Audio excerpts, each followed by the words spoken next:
No, What? What are we doing? nothing. Okay, I thought we were singing. Really, is We're this just how moving this- up. We're is this moving how up in the this- world.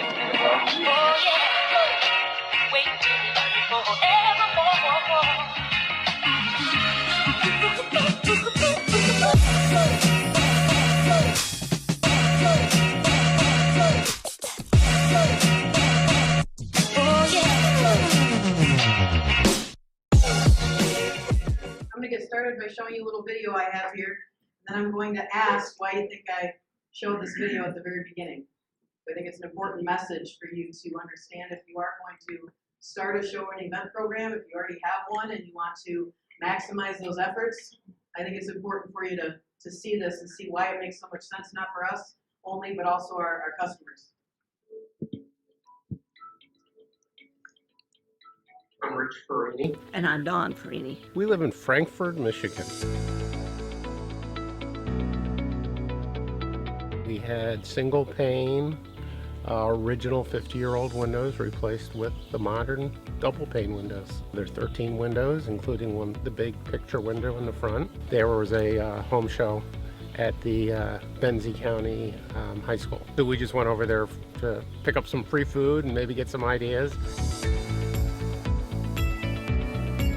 We had looked at replacement windows at some of the stores like Menards and Lowe's, but we came to realize that our windows were not standard size. So we liked the idea that All Weather Seal made custom sized windows just for our cabin. Came here right on time on first day, and they worked really hard. I came back early the next morning and actually had to stay till about 9 o'clock to finish up, but they were very meticulous. This is great. We should have done it years ago.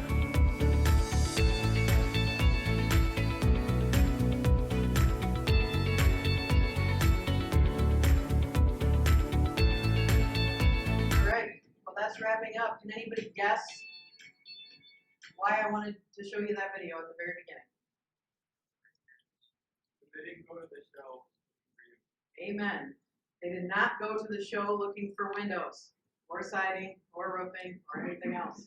Believe it or not, they went there to get some free food and get some ideas. Okay? What I want you to understand is it doesn't matter why they come to the show. What matters is they're at the show. The other thing I want you to also remember, and it's important for your marketers to remember this, at the very end, did you hear what she said? We should have done this years ago. Amen, right? We should have done this years ago. My marketers are professional problem solvers, and they know it because these people had window problems for years. They said, yeah, you know, we were thinking about doing windows for quite some time, and we just, thought about it, kicked it around, but never really put anything into action. Because with a lot of these people, especially when we're not at a home show type environment where they came there looking for home improvements, you have to remember that a lot of these people were competing not against other companies, we're competing against apathy. We're competing against the homeowner wanting to put the project off one more year, right? One of the great things that Tony alluded to during the need building is the who, what, when, where, why, and how. One of the most important questions in there is how long have you been experiencing this issue? Something happens in the homeowner's mind when you say that. If you're at a show or an event, you've probably seen this before. You ask the homeowner, how long have you been dealing with these issues? And all of a sudden they do one of these. I get it. Well, we've owned the house 5 years. I guess, yeah, since we moved in, we knew the windows were bad, right? It's also very powerful for your sales team, okay? Because in the close, when they want to wait one more day and give you the think over, they've been thinking for how long? 5 years, right? So it's important to remember that, and it's important for your sales staff to understand that as well. So when I got there, the owner of my company is now one of my closest friends, and he's an amazing leader. He's taught me more about business than I ever thought possible. Together, we have grown the company from 1.7 million in 2010 to this year we're going to net over 9 million. 2018. We've built an amazing marketing department. We have amazing marketing leaders. We also have built an amazing sales force that we've built together, and that's also been pretty awesome. But most importantly for you all is the fact that we have done all of this growth with 0 TV, 0 radio, 0 print, 0 billboards, Zero direct mail. All traditional forms of advertising. And Tony alluded a little bit about it earlier. One of the most important things is to have a healthy marketing mix of different lead sources coming into your company. And what was interesting too is Brian had brought it up earlier. When you're kind of a one-trick pony and you have one thing that you're good at, especially if it's something like billboard, radio, TV, where you're spending a bunch of money and then sort of hoping the phone rings, right? If that's the only thing you do, what happens when people stop shopping? They stop calling, don't they? If you can make a lead out of nothing, if you can show up and create leads where there were no leads, right? You'll never, ever, ever run out of business. And that's why this lead source is so important. Bob touched on it, did a beautiful job earlier this morning. The people. You can have the greatest process on earth, but if you don't have the people working the shows to be motivated, excited, and really invested in the company culture that Bob Quillen talked about this morning, then you're not going to get the results that you could. So it's an important part is the people. We're going to talk about that. Following a disciplined lead generation process. We're excited about the process in my company. Last week we had a guy come in from Dale Carnegie training. We had this fun little exercise we did, and this was one of our event marketers. This is how excited he is about the process. I am committed and enthusiastic about trusting and working through the process. Yeah. Right? So our marketing and our leadership and our sales meetings are like pep rallies. It's got to be. We get so much rejection from homeowners that you better find a way to get people fired up, right? It's important. First and foremost, we talk to every single person that walks by our booth. Every single one. And what Tony said is so true. You can't just say, hey, I got windows. Who wants to come in and look at windows? Hey, come on in here. Don't let my boss think I'm looking bad. Come on in here, right? That doesn't work. Why? Because it's a very simple principle. People do what's in their best interest. If you have nothing of value, they're not going to stop. If you have nothing that they seem even this much interested in, whether it's a game, whether it's a giveaway of some sort, whatever it might be, you're not going to get enough of them to stop. So it's important that, first of all, you engage every single person. Second of all, we use non-threatening terminology. Hey, if you were to win it, what do you think you choose? We use Tony's product selection chart, works beautifully. And I have to tell you as well, it's not necessarily the first engagement with the customer that gets them. I'd say about 70% of the time, it's the secondary question. Meaning, if you do this and this is all you do day in, day out, you know the objection the customer is going to give you as soon as you engage them. You already know the first thing they're going to say is, I'm all set. I'm all set. Right? Or they just ignore you completely, which is even better.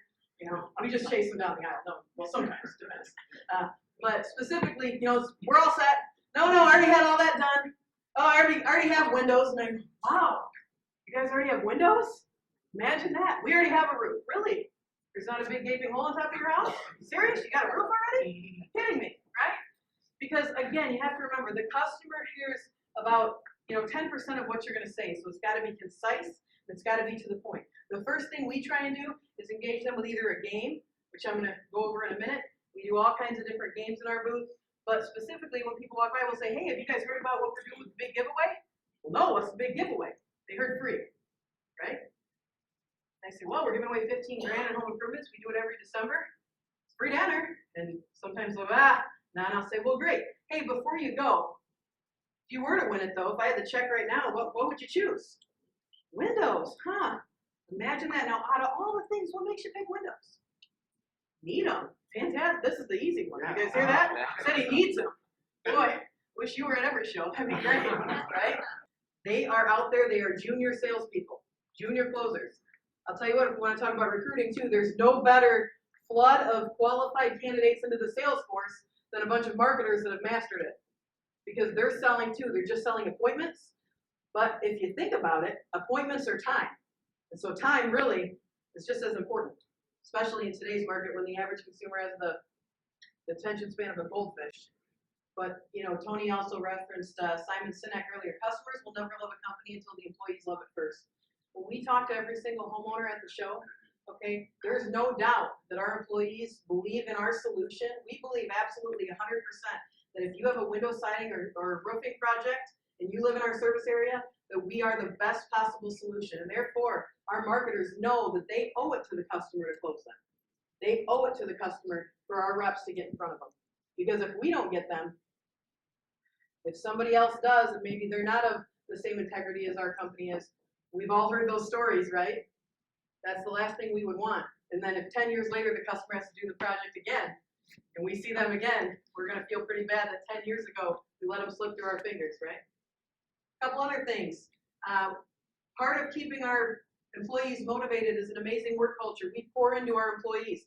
We teach Dave Ramsey financial peace. Why? Because we give young people a lot of money and they didn't know how to manage it.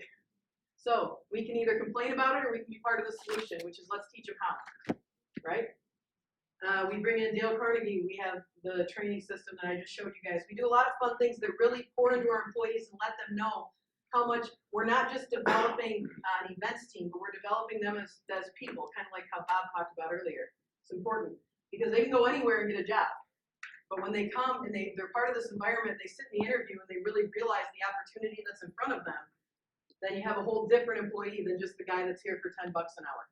Whatever you can do to really get in and give back, because it's not just about what we make, but it's also about what we give. And that's a big part of our company story and the way that we want to give back. It's also a great way when you're recruiting employees, if you can show them that everything that they do is going to make a difference, not only at the company, but in the community.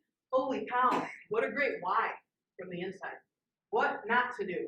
Sorry if any of these booths are in the room, but I couldn't help myself. And really the reality is they just don't know, if they only knew then what we know now. This kid actually used to work for us, but he's sitting behind a table on a phone.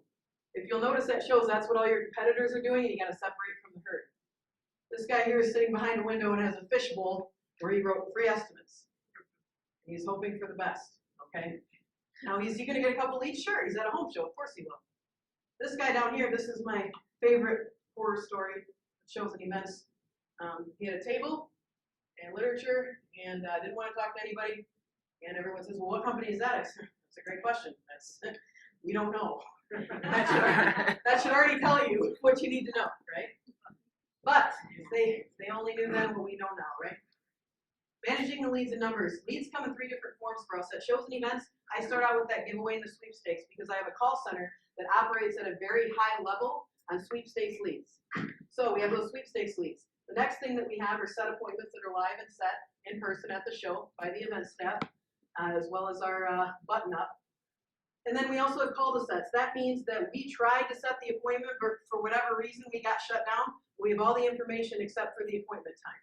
So all of those leads that we don't set at the show go into our call center, and then we continue to follow up on those. It's way more effective than buying a list, and I'm not sure if people have an interest in home improvements or not, but I've got a bunch of sweepstakes leads where they've said, I want to win. There's a reason that they want to win. Planner reviews are very powerful. I'm sure Tony's going to talk about that. Actual factual numbers. So here's a show we did in 2017. A car/craft show outside called 2017 Back to the Bricks Car and Craft Show. Cadillac, Michigan. Cost me $150 to get in. We got 22 slips. We set 5 appointments. We had 1 call to set. We netted $51,000, and here's the numbers for Market Shark. Thanks, Tim, for a great program. In order to show you, so we netted 51 grand off of that 1 show. Here's some more numbers I have. And, I don't know if you can see it from here, but we have craft shows, band booster show, which you would never think in a middle school gym would, be a real hot lead source. Guess who's not there? Any other home improvement company, which is beautiful. It means it's a non-competitive lead. Giant Spring Flea Market netted 71 grand in 2017. Giant Spring Flea Market. That costs, I don't know, $75 to get in. How does this affect future business? Well, a couple of the things is we do a lot of business off of previous customer. I love what Brian had said earlier, talking about previous customer business because it is the lowest cost lead source. The other thing you have to remember is when we see these people at shows, you know how powerful it is to your marketers and your entry-level guys for them to write an appointment, and then someone sees them at a show 2 months later and says, we got your roof, thank you so much. Thank you so much, we remember you. And they want to take a picture with you, like Lakota and these fine ladies over here, right? They said, we love our new roof, and we just appreciate you taking the time at the show a couple months ago, and we're so happy we had you come over. And all of a sudden, this thing comes full circle. And the event marketers understand what their purpose is. It's not just about being out there writing leads, but it's about helping people. A lot of it too is they will show up, as you can see right here, to our shows and events. We love you guys. Can you guys imagine how awesome it is at a home show to have one of your previous customers as a raving fan in the booth when the other ones are walking by? Oh, it's beautiful. They're holding these 100% satisfied signs. Everybody else going, what's that? What's going on over there, right? They come in the booth and, oh, we were going to call you guys. We need a door. Fantastic, right? That's about all I have. Anybody have any questions?